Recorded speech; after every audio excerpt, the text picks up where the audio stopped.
chaque pensée. C'est dans ta présence qu'il y a la paix. Je dis Jésus.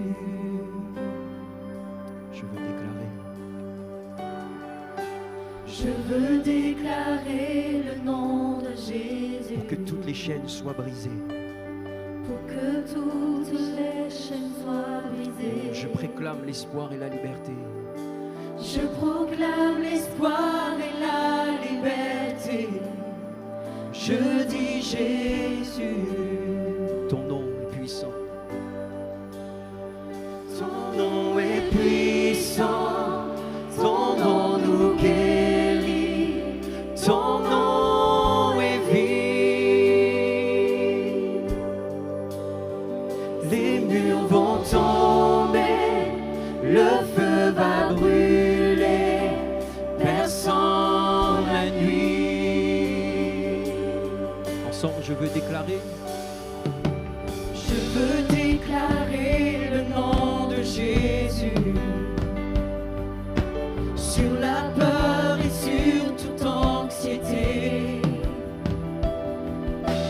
À chaque âme que la dépression liée.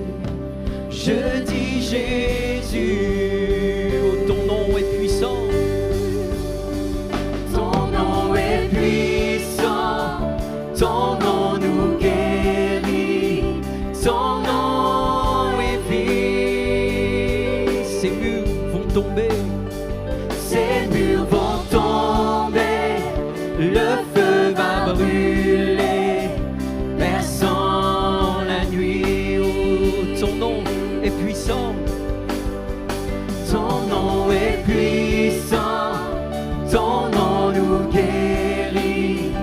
Ton nom est vie. Ces murs vont tomber. Le feu va brûler.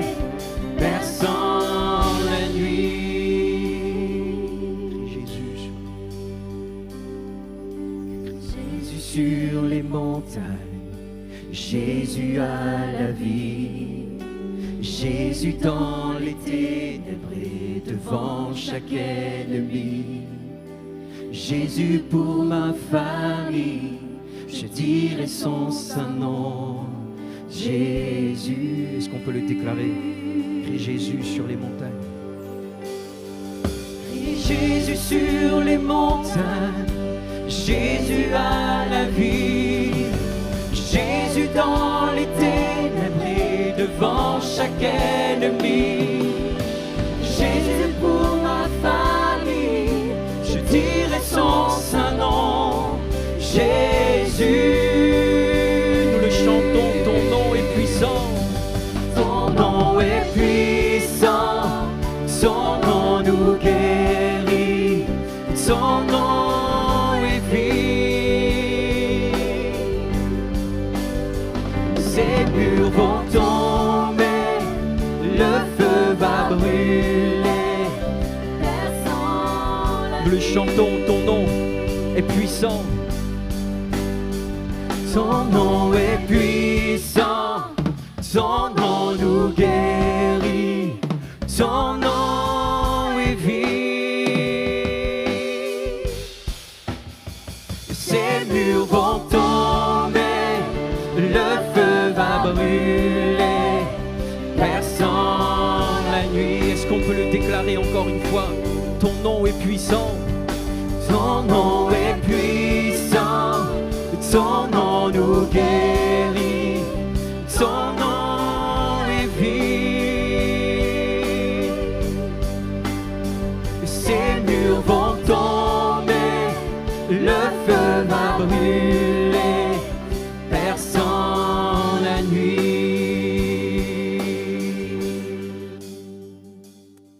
Voilà, je remercie l'équipe pastorale de me permettre de vous apporter le conseil de Dieu pour ces invitations. Et je vous inviterai cet après-midi, comme ça a été dit depuis par les chants, par le pasteur qui vient de prêcher à l'instant, nous voulons ensemble connaître ce que Jésus peut nous dire à chacune et à chacun.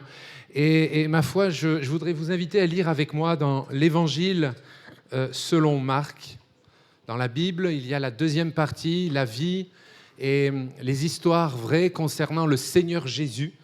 Et la bonne nouvelle de l'Évangile, selon saint Marc, au chapitre 2 et au verset 14. Nous sommes là dans ce récit biblique où le Seigneur Jésus va passer, il est dans un contexte particulier, et il va s'adresser à comment il s'appelle, j'allais dire à Matthieu, mais il s'appellera Matthieu après, à Lévi, et nous allons juste, et ma réflexion va partir de cette phrase que le Seigneur Jésus prononce à cet homme.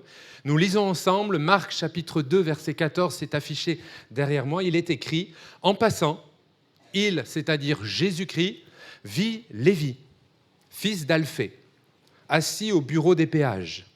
Jésus lui dit « Suis-moi ». Lévi se leva et le suivit. Et mon propos cet après-midi, c'est sur cette expression « suis-moi » ou dans d'autres versions de l'Écriture ou dans d'autres passages des Saintes Écritures, nous trouvons aussi cette interjection que le Seigneur Jésus lance au personnage d'alors, mais vous l'avez compris, c'est aussi cette parole que Jésus lance envers chacune et chacun d'entre nous cet après-midi. « Toi, suis-moi, suivez-moi ». Et je me suis posé la question, qui est celui qui nous dit « suis-moi ». Si je vous invite à venir me suivre et me dire « venez, on va aller méditer », je vous invite tous à venir dans la ville où je sers le Seigneur. D'ailleurs, tiens, et comme ils ne l'ont pas dit, là, je peux essayer de le faire. Est-ce que vous connaissez la ville où on danse sur un pont ? Avignon. C'est fou, vous avez vu les associations d'idées. Alors, si un jour vous venez à Avignon, je vous inviterai avec moi et quand je fais mes visites, on voit les gens et tous les touristes qui passent de toutes les nationalités, de toutes nombreuses nationalités, ils sont sur le pont et le pont est toujours pas fini. Et ils ne le finiront jamais, celui-ci en tout cas. Et les gens viennent et on fait la ronde et tout le monde est content et heureux. Mais rassurez-vous, je l'ai fait aussi et je remercie le Seigneur que ça n'a pas été mis sur Facebook. Mais ça, c'est autre chose. Bref, Jésus a dit « Toi, suis-moi ». Et j'aimerais que, quelques instants, ensemble, chacune et chacun d'entre nous, entendre dire du Seigneur Jésus, de la bouche même de Jésus, s'entendre dire à chacun et chacune d'entre nous, qu'on soit membre de l'Assemblée, de la mission, ou vous avez été peut-être invité des familles, des baptisés, de vous entendre dire « Toi, suis-moi ». Jésus n'a pas dit « Toi, viens à l'église ». Viens dans une autre religion, une pratique religieuse. Viens parce qu'ici, on est formidable, on est les meilleurs. Ce n'est pas notre discours, ce n'est pas l'évangile, ce n'est pas l'enseignement du Christ. Par contre, Jésus a dit, toi, suis-moi. Remarquez que le Seigneur Jésus se permet de tutoyer la personne parce qu'il veut une relation d'intimité, une relation de proximité avec chaque être humain. Peu importe la couleur de peau, peu importe si on est rasé ou pas, peu importe si on est croyant ou même on se dit athée, Jésus déclare à chacune et à chacun d'entre nous, aux enfants au milieu de nous, aux ados au milieu de nous, aux adultes, aux gramounes au milieu de nous, toi, suis-moi. Alors, je vais prendre quelques versets, quelques phrases dans les Saintes Écritures où Jésus se présente lui-même.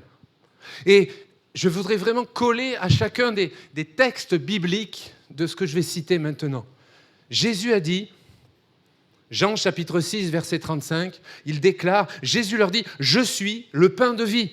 Celui qui vient à moi n'aura jamais faim et celui qui croit en moi n'aura jamais soif. » Il ne parle pas là de nourriture, de bon carré ou quoi que ce soit. Il parle des aspirations, de ce qui est au plus profond de chaque être humain, de chaque homme, de chaque femme, peu importe sa couleur de peau ou sa culture. La Bible déclare que nous avons tous un besoin, et le frère l'a rappelé dans la conduite des chants, besoin d'être aimé. Et peut-être certains se sont dit, c'est gentil ce qu'il dit, mais moi j'ai tellement été déçu. Moi j'ai tellement donné mon cœur plusieurs fois que maintenant, vas-y, tu peux toujours parler. C'est facile à dire là, c'est facile à faire chanter, c'est facile à dire, Seigneur, je t'aime. Ou Seigneur, je sais que tu m'aimes. Mais c'est plus compliqué de l'expérimenter, de le vivre au quotidien. Quand Jésus déclare dans l'évangile selon Jean au chapitre 6, « Je suis le pain de vie », il montre et il démontre avec l'autorité que seul Jésus-Christ peut faire, qu'il est cette nourriture permettée par excellence. Il est le seul qui peut combler les besoins de chaque être humain. Est-ce qu'ensemble on peut dire amen à ça ? C'est-à-dire que même si tu ne comprends pas tout du message, même si pour toi c'est compliqué, retiens le fait que seul Jésus peut agir dans ta vie, peut combler ce manque, ces besoins existentiels. Jésus a dit, je suis le pain.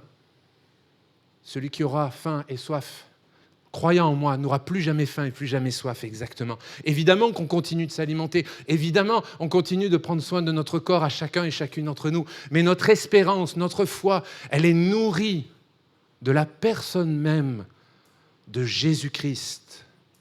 Pas n'importe quel penseur ou prophète, mais la Bible déclare qu'il est le Messie, qu'il est l'envoyé de Dieu.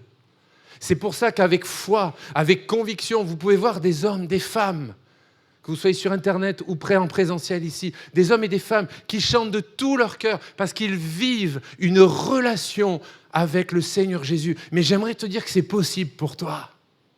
C'est possible qu'en repartant de ce lieu, tu puisses dire « Je connais maintenant Jésus. Jésus me connaît et je veux connaître davantage le Seigneur Jésus. » Si l'Église peut dire Amen à cela. Un autre passage où Jésus s'exprime, se présente lui-même sur un autre aspect de sa personne, de son ministère. Jean chapitre 10, verset 14, l'Évangile selon saint Jean, chapitre 10 et verset 14, dans un contexte particulier. Je passe sur les contextes pour aller directement à l'essentiel. Verset 14, il déclare « Je suis le bon berger. Je connais mes brebis et elles me connaissent. » Alors là, quel enseignement pratique pouvons-nous en tirer pour chacune et pour chacun d'entre nous ? Le fait qu'il nous connaît parfaitement, qu'il s'est affiché là, il connaît chacune de ses brebis. On peut venir à l'assemblée, on peut être plusieurs centaines, et parfois on se connaît sans se connaître. On peut connaître une personne par son lien de famille.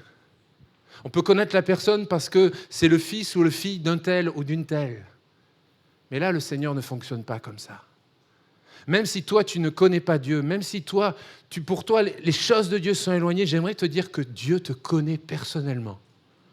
Et même malgré tout cela, il veut continuer de te connaître. Ça s'appelle l'amour de Dieu.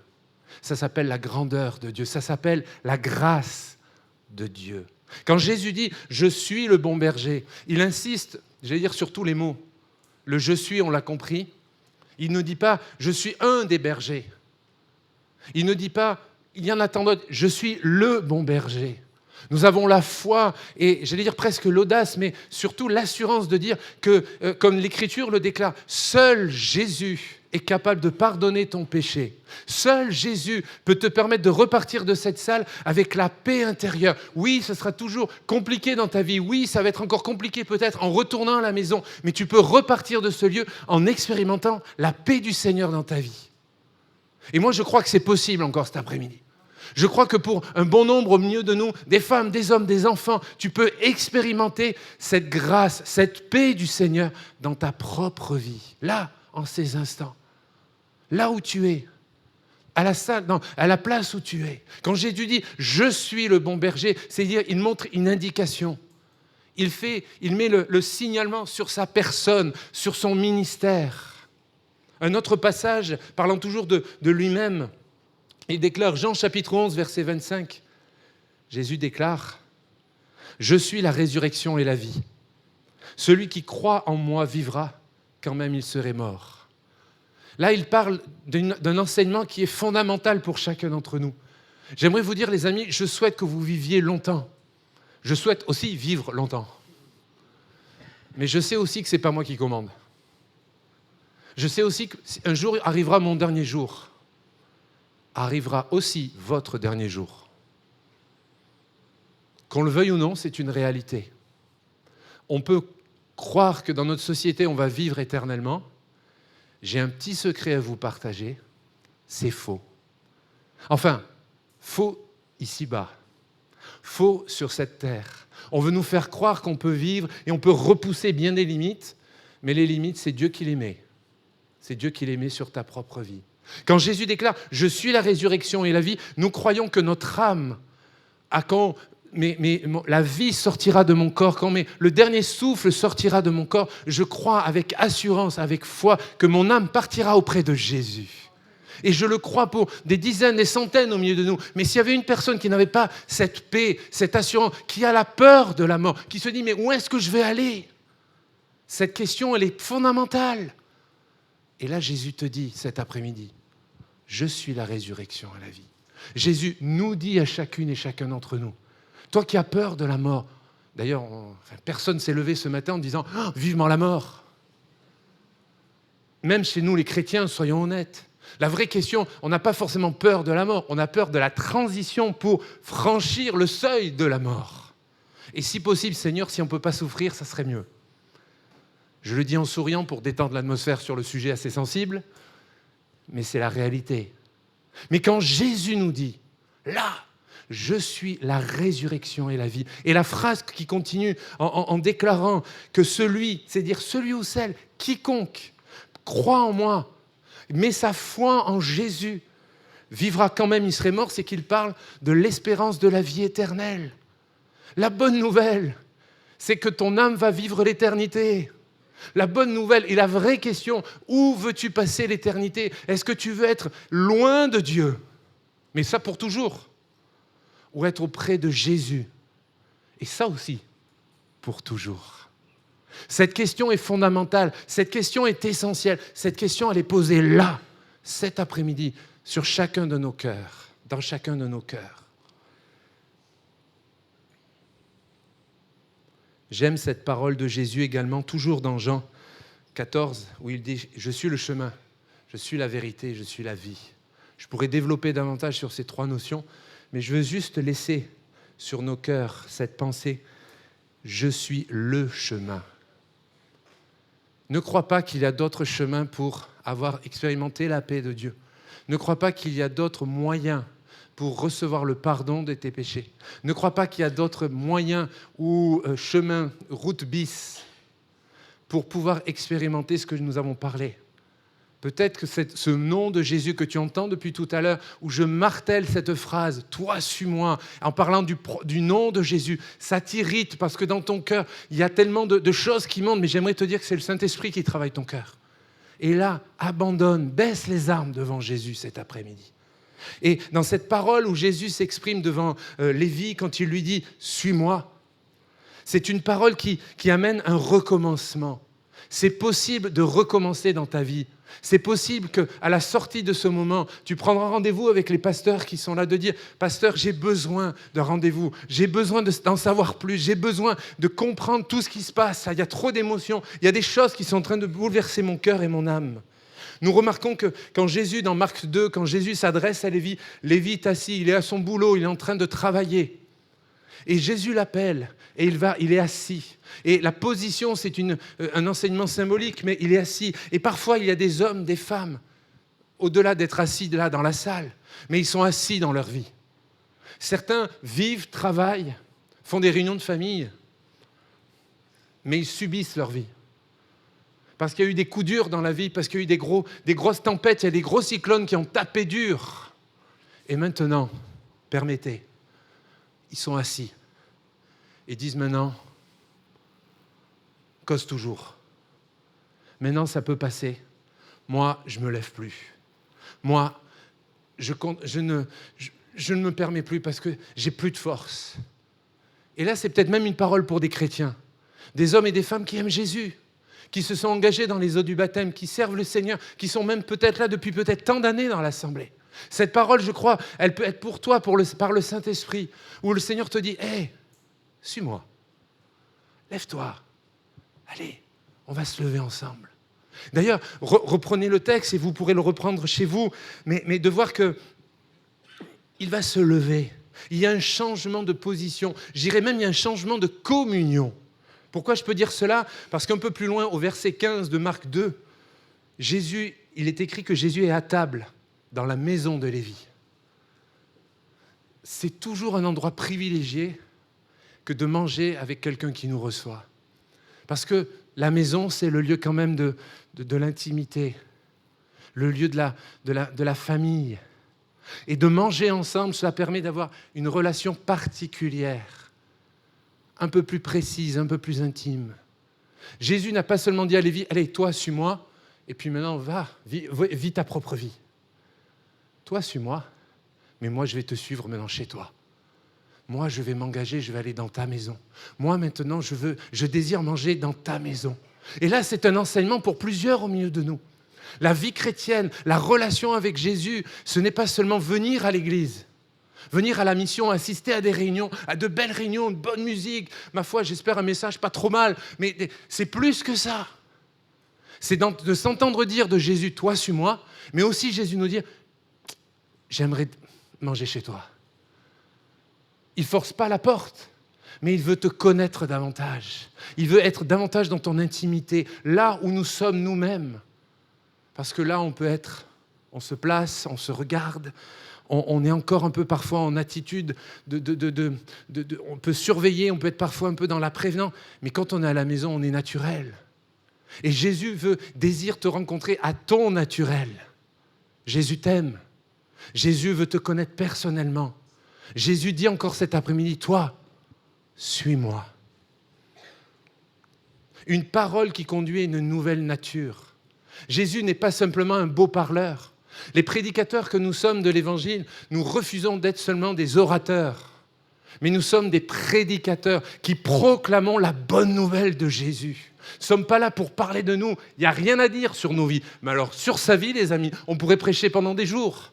Rassurez-vous, j'ai bien deviné. Par contre, Jésus n'en a pas fini avec vous.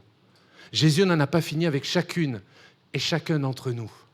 Un changement d'une nouvelle nature. Quand il dit « toi, suis-moi », quand Marc 1,17, il leur dit « suivez-moi », je vous ferai pécheurs d'hommes. Il donne une destinée, une destination aux hommes et aux femmes que nous sommes. Il ne nous sauve pas seulement et puis il nous laisse à l'endroit. Je crois qu'il y a 5 baptisés, c'est bien ça ? 5 personnes, pasteur.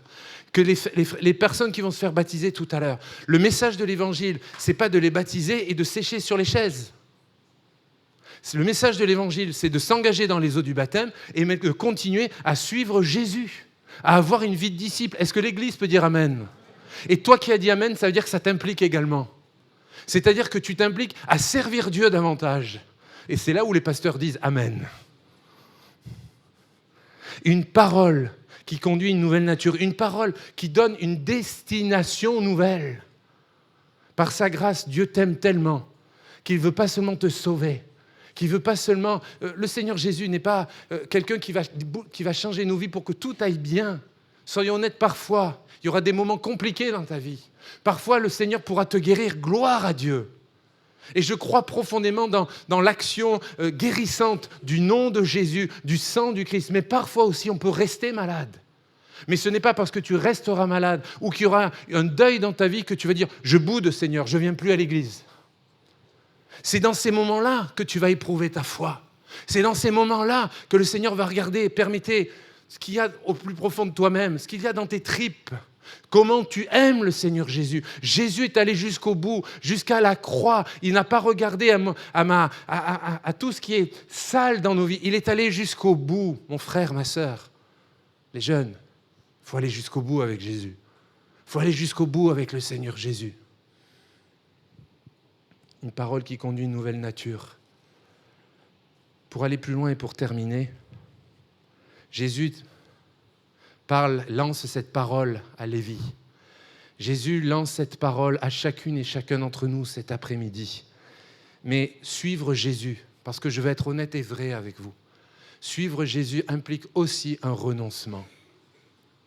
Suivre Jésus, ce ne sont pas seulement des bonnes intentions, de dire « Oh, c'est agréable, c'est sympa. Je vais tester la nouvelle religion. Je vais tester la religion de la mission. » Les bonnes intentions ne suffiront pas. Tes bonnes intentions sont limitées. Mes bonnes intentions sont finies, sont limitées. Quand Jésus dit « Suis-moi », ça me fait penser à un passage dans l'Évangile selon Luc, je le cite pour nous, chapitre 9, où Jésus va dire à un autre personnage « Suis-moi ». Et cet homme va lui répondre « Seigneur, permets-moi d'abord d'aller ensevelir mon père. » Un autre texte, je passe très rapidement sur le contexte, mais très significatif. Et certains vont mal le comprendre, vont dire « Quand même, il ne respecte pas le deuil de cette famille. » Mais bien sûr. Et peut-être si vous passez par le deuil, on aimerait vous dire combien on est rempli d'émotions et on croit que la Bible déclare que le Saint-Esprit est le consolateur par excellence. Mais parfois, il y a des amis qui restent bloqués dans ça. Ce n'est pas seulement d'aller ensevelir leur père. On trouve toujours des excuses pour reporter au lendemain. Un autre texte de l'Écriture va parler, ils sont jeunes mariés, et puis ils viennent d'acheter une voiture ou un appartement.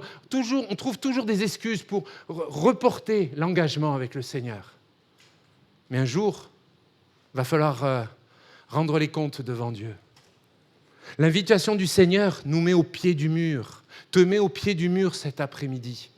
Tu oublieras mon nom, mon prénom, tu oublieras peut-être les cantiques chantés, mais j'espère que tu n'oublieras pas cette invitation où Jésus te dit cet après-midi, toi, suis-moi, vous, suivez-moi, ta famille, ton épouse, ton époux, vous, suivez-moi, prenez un engagement cet après-midi. L'appel de Jésus a, je le crois, une valeur, comme on pourrait dire ça, de révélateur, de révéler, de tester réellement nos motivations. Je partageais ce matin, lors de notre rencontre du matin, de la célébration, pour qui sommes-nous là ce matin ? Est-ce qu'on est venu parce que les pasteurs nous ont dit qu'il y avait les baptêmes, donc il faut être présent ? C'est une raison et c'est quand même important. Peut-être vous êtes venu parce que c'est une personne de votre famille qui se fait baptiser, vous êtes curieux, curieuse, vous ne savez pas trop ce que c'est une autre raison. Il y a aussi les baptisés, ma foi, c'est normal, c'est votre baptême. C'est une raison importante. Mais derrière tout ça, et les pasteurs et le chantre nous l'a rappelé, nous sommes là pour honorer la personne de Jésus. Et nous croyons que Jésus est là par son esprit. Alors pour qui es-tu venu ? Je vais conclure mon propos dans quelques instants. Et peut-être pour des amis qui êtes là pour les premières fois, et je veux être très libre et ne jamais prendre les gens en défaut. Dans quelques instants, je vais conclure mon propos. Dans quelques instants, je vais inviter tout le monde à avoir ce temps de réflexion, de prière. Et nos us et coutumes, c'est de courber la tête, de fermer nos yeux. Comme ça, chacun est libre. Et je vais faire une invitation. Et je vais vous demander solennellement, après avoir entendu ces 20 minutes de prédication, d'avoir entendu cet appel, des dizaines de fois, j'ai martelé Jésus disant « Toi, suis-moi ». Voudras-tu maintenant répondre à l'appel de Jésus ? Parce que c'est bien d'entendre la question, mais ce qui est important, Jésus veut entendre la réponse.